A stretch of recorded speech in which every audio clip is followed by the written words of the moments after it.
Subscribe करें मेरा channel online CS master और बेल आइकॉन पर क्लिक करें ताकि मेरे लेटेस्ट वीडियोस के नोटिफिकेशंस आपको मिलते रहें।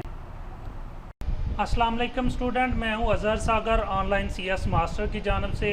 लेट्स लर्निंग प्रोग्रामिंग का ये हमारा 5वां लेक्चर है। आज के लेक्चर में जो हम टॉपिक डिस्कशन करेंगे उसकी आउटलाइंस कुछ इस तरह से हैं कि हम सबसे पहले हम देखेंगे कि प्री प्रोसेसर डायरेक्टिव क्या होते हैं, हेडर फाइल्स क्या होती हैं, मेन फंक्शन क्या होता है, बॉडी ऑफ फंक्शन क्या होता है। एक्चुअली जो हमने लास्ट प्रोग्राम लिखा था, जो हमारा लास्ट प्रोग्राम था जो हमने टाइप किया था एक छोटा सा, उसमें जो प्रोग्राम था उसकी जितनी लाइंस हमने लिखी थी वो सारी की सारी हम 1 बाय 1 करके सारी की सारी लाइंस को रीड करेंगे कि हमने उसमें क्या पढ़ा था।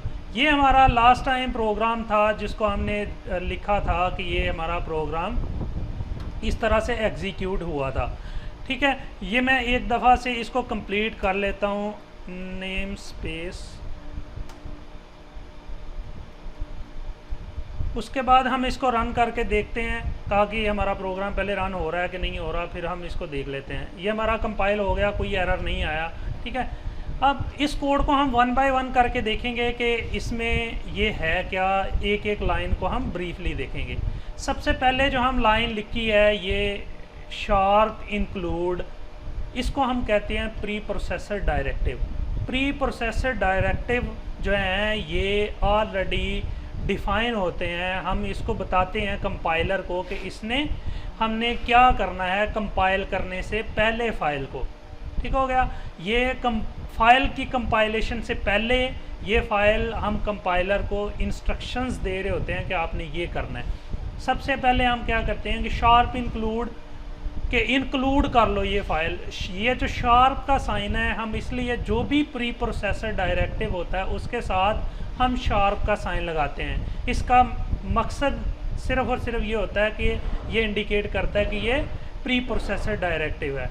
तो इंक्लूड हमने किया, ये प्री प्रोसेसर डायरेक्टिव है। उसके बाद हम यहाँ पे हेडर फाइल दे देते हैं। आए ज़रा थोड़ा सा ओवरव्यू देख लेते हैं कि ये हेडर फाइल क्या है, फिर उसके बाद हमें अच्छे तरीके से समझ आ जाएगी कि ये एक्चुअली होता क्या है। Header file, it includes predefined function which are stored in the header file. ठीक है, हेडर फाइल में एक्चुअली प्री डिफाइंड फंक्शंस होते हैं जो ऑलरेडी सेव किए होते हैं सी की लाइब्रेरी में। ये सारी की सारी फाइल जो हैं वो फंक्शंस की शक्ल में पड़ी होती हैं। हम उन फंक्शंस को यूज़ करने के लिए वो फ़ाइल इंक्लूड कर लेते हैं ताकि उसके हम सारे के सारे फंक्शन जो हैं वो यूज़ कर सकें। तो हमारी जो पहली लाइन थी उसमें था शार्प इंक्लूड और हेडर फाइल नेम। जो इंक्लूड था वो प्री प्रोसेसर डायरेक्टिव था। उसके बाद जो आगे जो आईओ स्ट्रीम हमने लिखा था वो थी हेडर फाइल।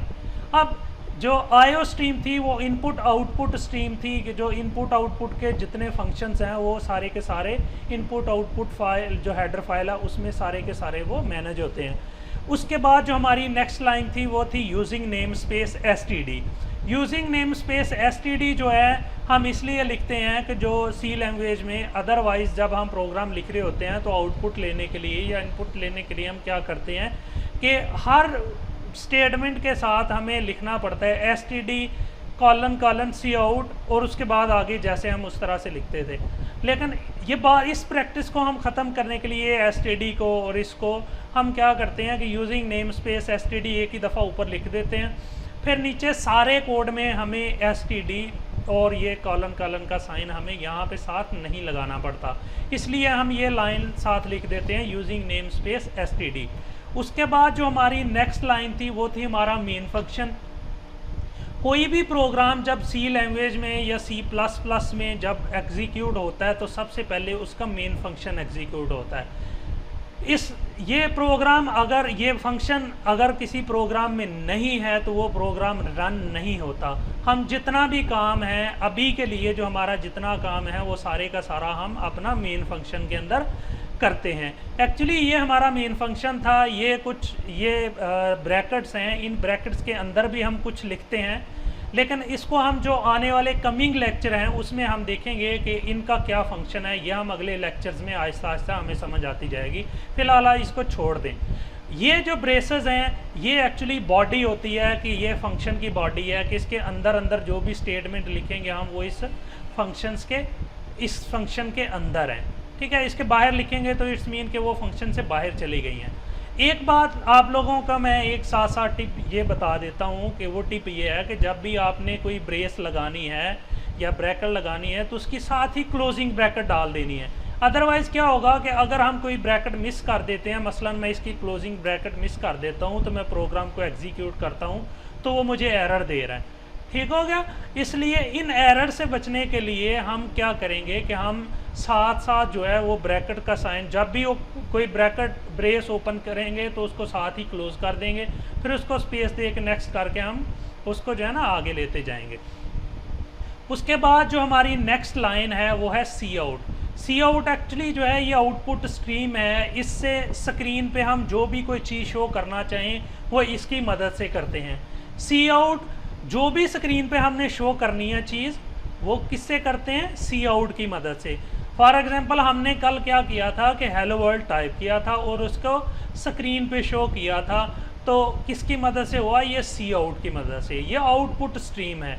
ये एक आप कह लें कि एक प्रोग्राम की, ये किसी जैसे घर की एक विंडो है या डोर है तो कोई भी चीज़ अगर हमने बाहर निकालनी है दिखानी है तो उसको विंडो या डोर की मदद से दिखाते हैं। तो ये एक्चुअली हमारी जो है ये आउटपुट स्ट्रीम है, इसकी मदद से हम स्क्रीन पे दिखाते हैं कि ये एक्चुअली है क्या। आज का लेक्चर जो था इसमें मैंने जो कल का प्रोग्राम था एक्चुअली आपको यही चीज़ें समझानी थी कि इसमें सारी चीज़ें क्या हैं, प्रोग्राम में एक एक स्टेटमेंट जो है उसमें उसका क्या क्या फंक्शन है। आहिस्ता आहिस्ता इंशाल्लाह ताला हम सारी चीज़ें सीखते जाएंगे। आज का लेक्चर को अच्छे तरीके से समझें, क्या क्या चीज़ें हैं उसको देखें। अगर किसी को समझ ना आए तो वो मुझे स्काइप पे ग्रुप में बता सकता है, कमेंट बॉक्स नीचे कमेंट कर सकता है और व्हाट्सएप मुझे कर सकता है। इसके अलावा अगर आपको वीडियो पसंद आई हो तो लाइक ज़रूर करें और अपने दोस्तों के साथ शेयर ज़रूर करें। Thank you for watching. अल्लाह हाफ़िज़।